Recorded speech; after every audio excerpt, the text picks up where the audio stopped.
ఆర్థిక విధ్వంసం అని చెప్తున్నారు. ఆర్థిక విధ్వంసానికి రచయిత, కర్త, కర్మక్రియ ఇప్పుడు ఉన్న సిఎస్ రామకృష్ణారావు. సిఎస్ రామకృష్ణారావు ఈ నెలలో రిటైర్మెంట్ అయిపోవాలి, ఇంట్లో కూర్చోవాలి. అయినా కూడా 7 నెలలు ఎక్స్టెన్షన్ చేసి మళ్ళీ మీ నెత్తి మీద కూర్చోబెట్టుకున్నారు. మరొక అంశం వచ్చేసి, మీ దగ్గర క్యాబినెట్ మీటింగ్ అప్పుడు ఎవరు కూర్చోవాలో ఎవరు కూర్చోకూడదో మేము చెప్పాల్సిన అవసరం లేదు. ఎందుకంటే క్యాబినెట్ లోపల మినిస్టర్లు ఉండాలి, సీఎం ఉండాలి. కానీ ఈరోజు ఎవరిని కూర్చోబెట్టుకున్నారు అనే విషయాన్ని సోషల్ మీడియాలో విచ్చలవిడిగా ప్రచారం జరుగుతుంది.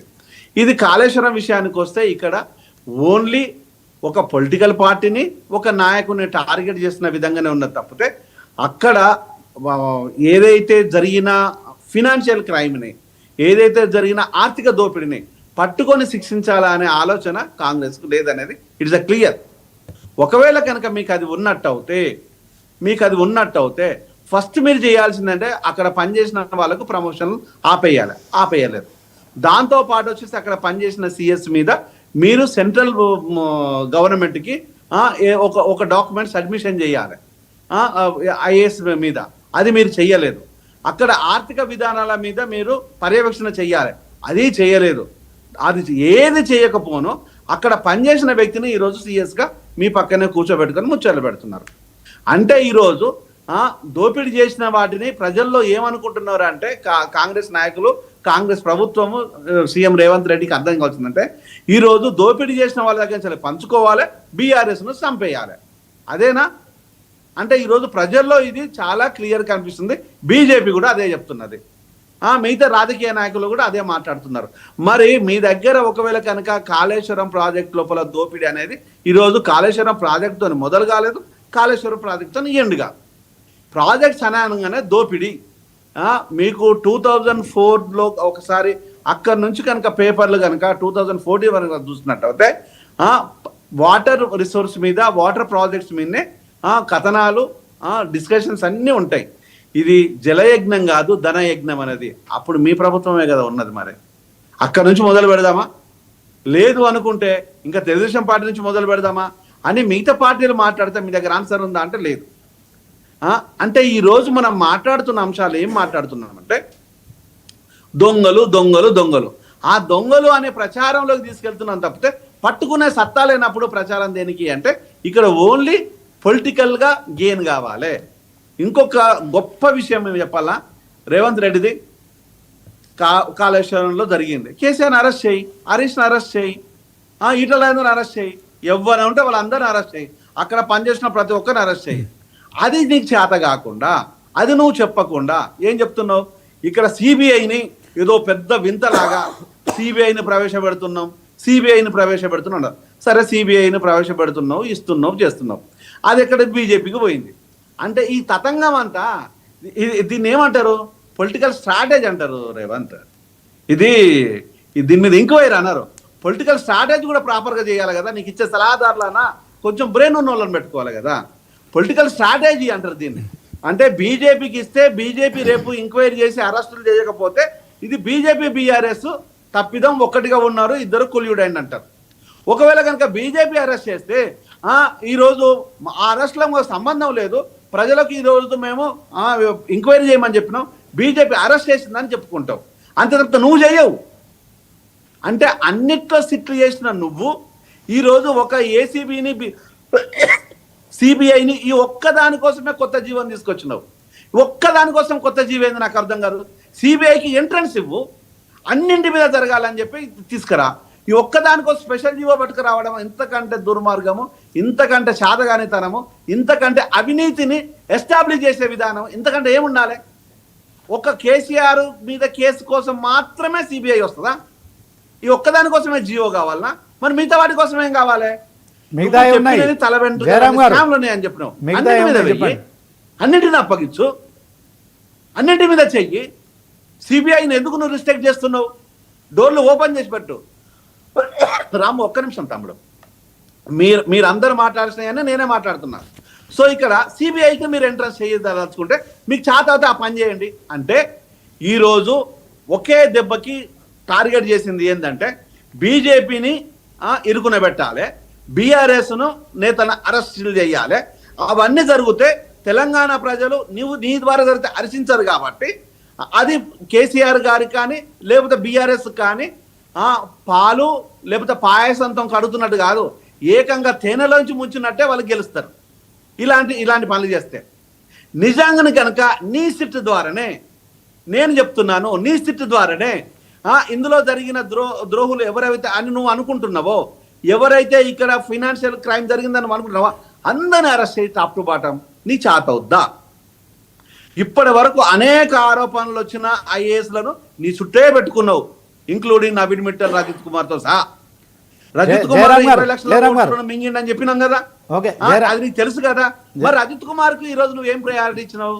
నవీన్ కుమార్ భూములను కొల్లగొట్టినని చెప్పినాం కదా, మళ్ళీ నవీన్ కుమార్ తీసుకొచ్చి మళ్ళీ అక్కడ పెట్టేసినావు.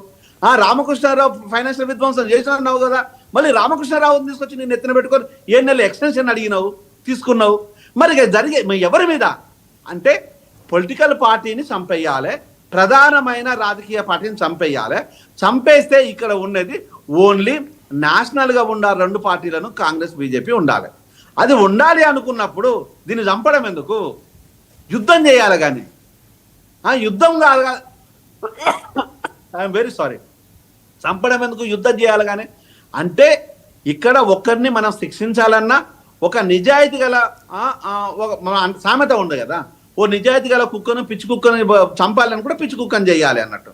అంటే కాళేశ్వరంలో తప్పులు జరిగినాయి 2 సంవత్సరాల నుంచి ఘోషపెట్టుకుంటూ మళ్ళీ సిబిఐకి ఇచ్చినాం. ఈ 2 సంవత్సరాలకు ముందు అప్పుడే సిబిఐకి ఇవ్వచ్చు కదా. ఇప్పుడు నేను చెప్తున్నాను అన్ని సిబిఐకి. నీ వల్ల కాదు, నువ్వు అరెస్టులు చెయ్యవు, నీ వల్ల కాదు, మరి చెయ్యి, ఇవ్వు. లేదు చేస్తావా, నువ్వు చెయ్యి. అంటే ఈరోజు నువ్వు చేస్తున్నది అంటే ఈరోజు రేవంత్ ఏది మాట్లాడితే పక్క రాష్ట్రం లోపల అయ్యే మాట్లాడుతున్నారు. రేవంత్ ఏది డెసిషన్ తీసుకుంటే పక్క రాష్ట్రం ఉంటుంది. రేవంత్ రెడ్డి సవాల్ విసురుతుంటాడు కదా, అసెంబ్లీకి రా రా రా అని.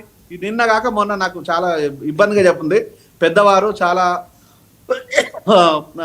ఇక చంద్రబాబు మీద నాకు రెస్పెక్ట్ ఉంది, అయినా కూడా ఈయన కాపీ కొడుతూ రా రా అని పిలుస్తుంది. ఏంది అది? ఎంత సిల్లిగా ఉంది అది.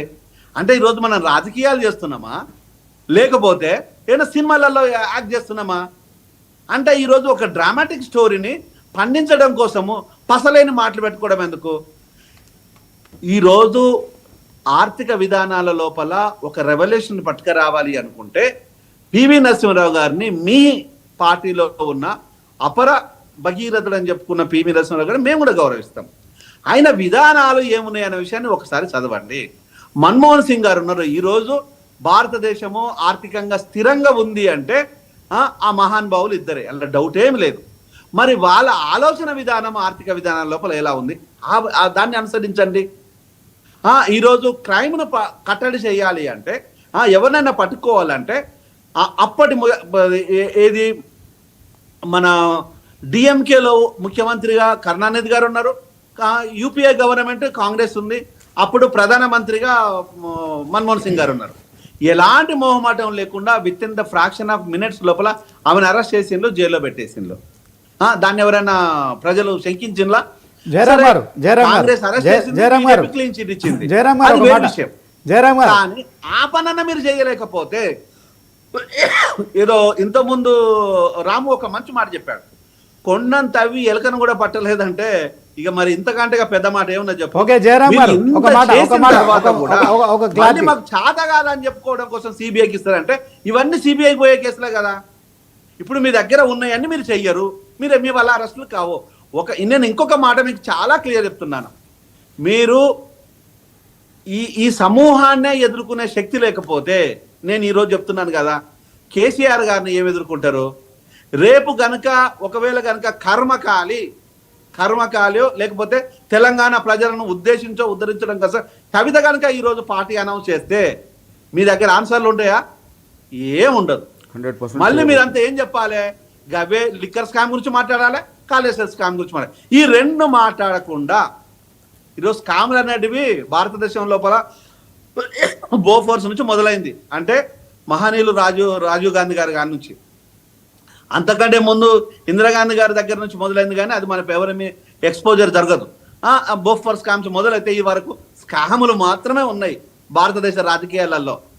ఏ రాజకీయ నాయకుడైనా దొరికితే దొంగ, లేకపోతే దొర.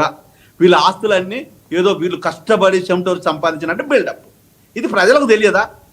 ఇవన్నీ స్కాములు ఉంటాయి, డబ్బులు ఉంటుంది, దోపిడి ఉంటుంది, తీసుకున్నారు చేస్తున్నారు, తెలియదా? అన్నీ తెలుసు. అయినా ప్రజలు ఏమనుకుంటున్నారంటే ఈరోజు రాజకీయాలంటేనే మోసాలు, రాజకీయాలంటేనే దోపిడి, రాజకీయాలంటేనే ఈరోజు స్కీములు అనేది చాలా ఫిక్స్ అయిపోయినారు. దాన్ని మీరు ఇంకా బలాన్ని చేకూరుస్తున్నారు మీ ప్రవర్తనతోనే. దయచేసి అది కానివ్వకండి. నవతరపు రాజకీయాన్ని మీరు ఎంకరేజ్ చేయాలనుకున్నట్టు అయితే, మీకు చేత అవుతే దాన్ని కంటిన్యూ చేయండి. చేత కాకపోతే బిగినింగ్లోనే ఇవ్వండి. మీరు ఏ ఏజెన్సీ కానీ ఇవ్వండి. రేపు రానున్న రోజుల లోపల కాళేశ్వరం మీద ఒక సిబిఐతో ఆగిపోతుందా? ఈడీ కూడా వస్తారు. ఈడీతోనే ఆగిపోతుందా? కథనాల మీద కథనాలు వస్తాయి. అంటే ఇదంతా ఏం జరుగుతుంది అంటే ఒక రాజకీయ పార్టీని, ఒక రాజకీయ నాయకుని బొందబెట్టాలి. అంటే ఈరోజు ఏ రాజకీయ నాయకుడిని, ఒక రాజకీయ పార్టీని ఎవరు బొందబెట్టలేరు. ఫర్ ఎగ్జాంపుల్ మీ కాంగ్రెస్ పార్టీనే. మీ కాంగ్రెస్ పార్టీ పోయింది అనుకుంటే ఒక్కసారిగా ఊపొచ్చి లేచి నుంచొని ఈరోజు మేము అందరం కొట్లాడితే మీరు వచ్చి సీట్లో కూర్చోలేదా? ఈరోజు అదే కొట్లాడే ప్రభుత్వం మీద ఉంది. అప్పుడు ప్రభుత్వం మీదనే ఉంది, ఇప్పుడు ప్రభుత్వం మీద ఉంది. ఇప్పుడు మీతో మేము కొట్లాడుతున్నాం. రేపు బీఆర్ఎస్ రావచ్చు, బీజేపీ రావచ్చు. కర్మ కాదు. ఒకవేళ కనుక తెలంగాణ ప్రజల అదృష్టం బాగుంటే ఓ కొత్త పార్టీ పుట్టుక రావచ్చు, కవితే ముఖ్యమంత్రి కావచ్చు. ఏముంది? ఎవరైనా కావచ్చు. ఈ రాజకీయాలలో ఎవరు ఎప్పుడు ఎక్కడైనా కావచ్చు. నేను ఒక మాట చెప్తాను. ఎందుకు పనికిరాదనుకున్న ఒక రాయి ఈరోజు మూల రాయి కూర్చోవడంలో పెద్ద వింతేం కాదు. మీ కాంగ్రెస్ పార్టీ చచ్చిపోయింది అనుకున్న తర్వాత ఈరోజు మీ ముఖ్యమంత్రి లేచి కూర్చున్నాడు. రేపు కవితే ముఖ్యమంత్రి కావచ్చు. So what? దాన్ని ఎవరైనా మీరు ఆపగలుగుతారా? అంటే ప్రజలను కన్విన్స్ చేసే విధానం ఇది కాదు. ప్రజల్ని కంట్రోల్ చేసే విధానం ఇది కాదు. మీరు ప్రజల్ని తప్పుదోవ పట్టిస్తున్నారు. ఆ తప్పుదోవ అనేది దయచేసి సరైన విధానం కాదు. మీరు స్ట్రైట్గా రేవంత్, నువ్వు స్ట్రైట్గా చేయాల్సిన పని ఏంటంటే, నీకు చేత అవుతే నువ్వే నీ స్థితితోనే ఎంక్వైరీ చేయదు. ఇప్పటి వరకు చేసావు, ఇక ముందు కూడా చేయి. అరెస్ట్ చేయి. ఎవ్వరికి అభ్యంతరం లేదు. ఏ ఒక్కరు అడగరు.